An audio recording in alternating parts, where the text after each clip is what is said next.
Di tengah kehijauan hutan Borneo mengalir sebuah warisan yang diwarisi sejak turun-temurun. Warisan yang lahir daripada rasa syukur terhadap hasil bumi dan hubungan erat sesama masyarakat. Inilah Hari Gawai, perayaan kebanggaan rakyat Sarawak. Hari Gawai atau Gawai Dayak merupakan perayaan menuai yang diraikan oleh masyarakat Dayak di Sarawak. Perayaan ini disambut sebagai tanda kesyukuran atas hasil tuaian dan rezeki yang diperoleh sepanjang tahun. Sejarah Hari Gawai bermula daripada budaya tradisional masyarakat Dayak yang bergantung kepada pertanian, terutamanya penanaman padi. Selepas musim menuai tamat, masyarakat akan mengadakan upacara kesyukuran sebagai tanda menghargai hasil bumi.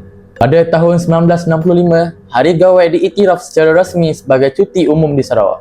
Sejak itu, Hari Gawai menjadi simbol identiti budaya masyarakat Dayak dan kebanggaan rakyat Sarawak.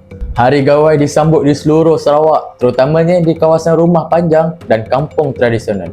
Antara tempat sambutan yang paling popular dan menjadi adalah di Kuching, Sibu, Miri dan Seri Aman. Setiap kawasan mempunyai cara sambutan tersendiri mengikut budaya dan tradisi masyarakat setempat. Hari Gawai diraikan oleh masyarakat Dayak di Sarawak. Selain itu, etnik Iban, Bidayuh, orang Ulu, Kenyah dan Kayan juga merayakannya. Walaupun berlainan suku dan budaya, semua masyarakat ini berkongsi semangat kesyukuran dan perpaduan.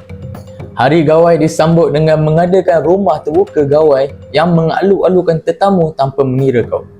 Persembahan tarian ngajat dan muzik tradisional turut memeriahkan suasana sambutan. Pelbagai makanan tradisional seperti manuk pansoh dihidangkan kepada para tetamu. Pakaian tradisional yang dihiasi corak etnik melambangkan identiti budaya masyarakat Dayak juga turut diperagakan. Padi menjadi simbol utama Hari Gawai kerana melambangkan kehidupan dan rezeki.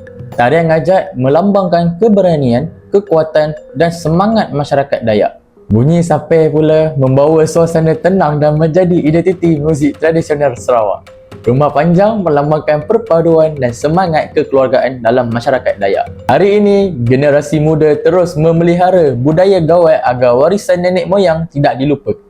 Hari Gawai kini menjadi salah satu simbol kepelbagaian budaya Malaysia dan tarikan pelancongan antarabangsa.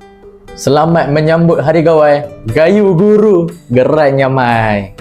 Sekian sahaja video kita pada kali ini.